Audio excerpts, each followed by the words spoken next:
Hi, this is Ike from Groovy Entertainment. Today we have another book on tape to play for you. Today's book is The Small One from 1987. So let's get started. This is the story of the small one. You can read along with me in your book. You will know it is time to turn the page when you hear the chimes ring like this. Let's begin now. A long time ago, in a place far from here, there lived a woodcutter and his young son. The woodcutter depended on the strong backs of 4 donkeys for his livelihood, for it was they who carried the firewood to the marketplace. The woodcutter's donkeys were tended by his son. The boy loved them all, but his favorite was the oldest, a donkey called Small One. Time to get up, Small One. You don't want Father to catch you sleeping again.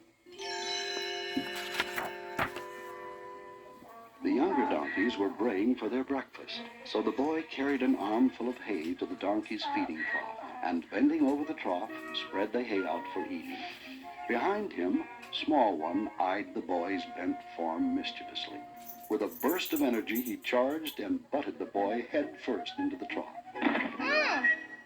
So, you want to play? The boy jumped up and chased after the playful donkey. The pair ran around the stable, leaping over grain sacks, scattering straw, and knocking over the donkey's water barrel. Small One liked this game, but it quickly took his breath away. The boy teased him. You'd better not get tired out. Father will be calling us soon. Come on, son. We have to get to work. Coming, Father. After the donkeys had eaten their breakfast, the woodcutter and his boy led the animals out to begin the day's work. Soon the 3 younger donkeys were piled high with bundles of wood. When all the wood was tied on, the small caravan began the long, hot trek over the dusty road home. About halfway on their journey, they came to a steep hill. The 3 strong donkeys clopped sure-footedly to the top. But Small One wobbled and slipped and finally began to slide backward down the steep grade. Racing down the hill after the sliding donkey, the boy pulled him to a halt. He untied the bundle of firewood and removed an armload of sticks. Small One found it easier to climb the hill now that his load was lighter. At the top, the woodcutter was waiting for them. Don't you have enough work without doing small ones, too? Oh, no, Father. It's no trouble at all. That evening, back in the stable, the woodcutter had a serious talk with his boy. Son, are you aware that Small One eats as much as the other donkeys? Well, he has a big appetite. That's what I'm trying to say, son. He can no longer carry a big enough load to pay for his food. We can't afford to keep him any longer. No, Father, you don't mean that. I'm sorry, son, but tomorrow I must take Small One to town and sell him. He'll bring a piece of silver. Please, can I take him? Very well. But understand, Small One must be sold. When his father left, the boy said goodnight to the little donkey for the last time. Don't worry, Small One. I won't sell you to just anyone.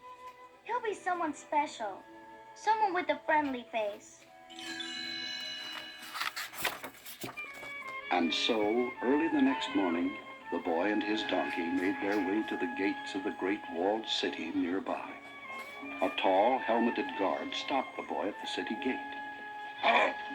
State your business, boy. I've come to sell my donkey, sir. I know the man who is in need of such an animal. Third shop inside these gates. Oh, thank you, sir.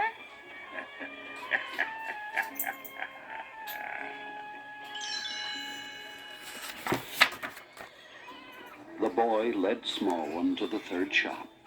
Outside the doorway, the boy paused to tidy up the little donkey. After all, who would buy a donkey with a droopy ear? As the boy straightened the ear, he spoke to the donkey. Now, don't be nervous. And try and keep them straight, Small One.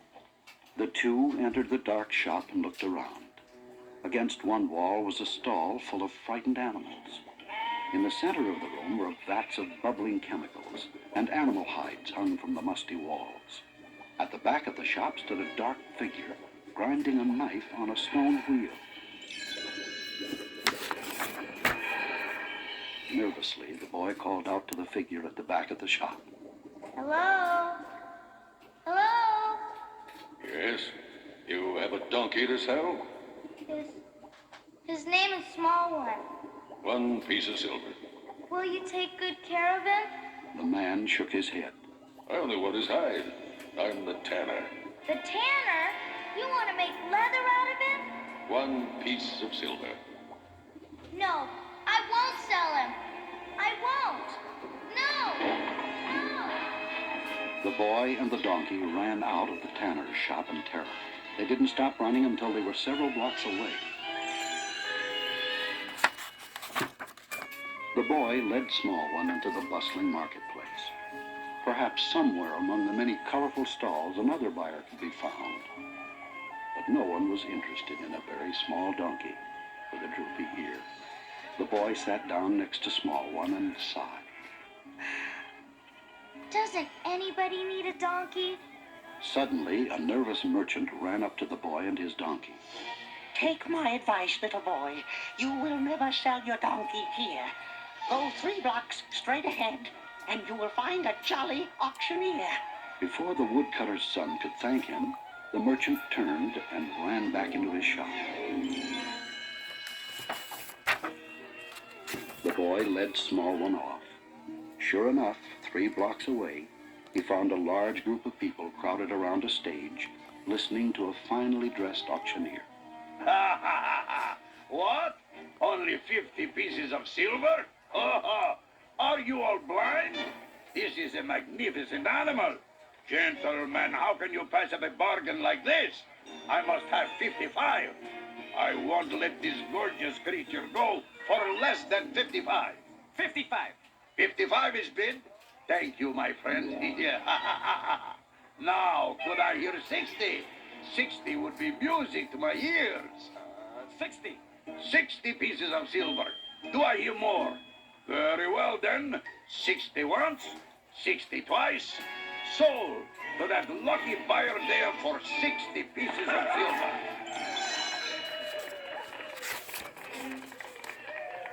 The boy led Small One up on stage. Small One, I'm sure we'll find a home for you here. Now try and keep your ears straight. Without looking down, the auctioneer began his sales pitch again. Now, gentlemen, this next animal will truly amaze you. A steed of great breeding. So rare, so... What? Hey, you there, boy. Get off there. I haven't time to waste on a scrawny donkey. He's not scrawny. He's a strong donkey. He's gentle and kind, and good enough to be in the king's stable. Did you hear that, gentlemen? It seems we have the Prince of Donkeys with us today. Come, gentlemen. Who will start the bidding at 1,000 pieces of silver? Observe, my friends, the sleekest of hides. And the tail. This is a tail. Stop it! Let go of his tail! I assure you, gentlemen, he is as strong as a bull.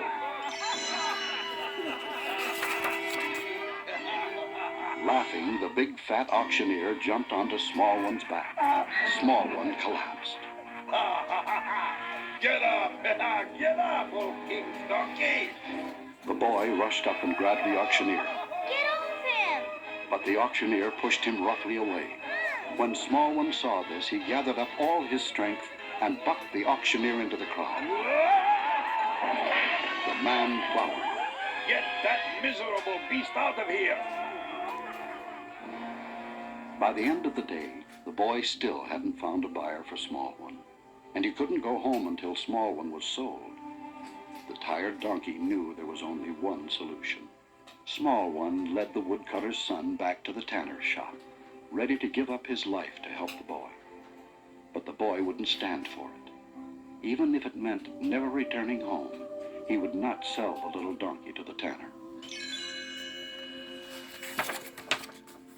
The boy sat down next to Small One and began to cry. I'm sorry, small one. I know I promised to sell you to someone kind and gentle, but we haven't met anyone like that all day. Then a shadow fell across them. The boy looked up to see a friendly face. My son, I have been searching all day for a gentle donkey to carry my wife to Bethlehem. Is your donkey for sale? The boy smiled. Yes, sir. His name is Small One. Small one? Well, he looks strong enough. And kind. I can only offer you 1 silver coin. I know that's very little. No, that's fine. I just want Small One to have a good home. Well, my son, he will have. I'll take good care of him. The boy hugged his old friend. Goodbye, Small One. Be strong and sure of foot, and follow your new master. As the donkey was led away, he looked back at the woodcutter's son. The boy had kept his promise by finding someone special for Small One. The little donkey smiled and straightened his ear, then followed his new owner down the street. And so Small One carried Joseph's wife Mary on his back all the way to Bethlehem, where she gave birth to a wondrous child named Jesus. Thus, the woodcutter's scrawny little beast of burden did become the king's donkey after all.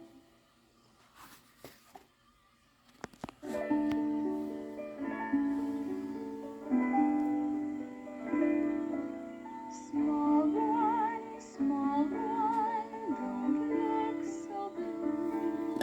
Somewhere a friend is waiting for you. Someone still needs you to brighten his day. There's a place for each small one. God planned it that way. Time is passing, days are new. You care to one smaller than you.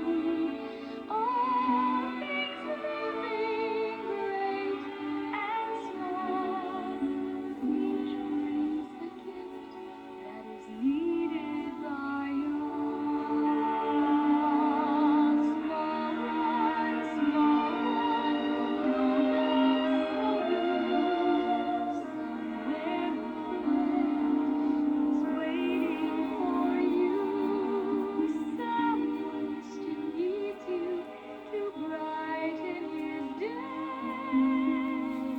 There's a place for each small one God planned that way.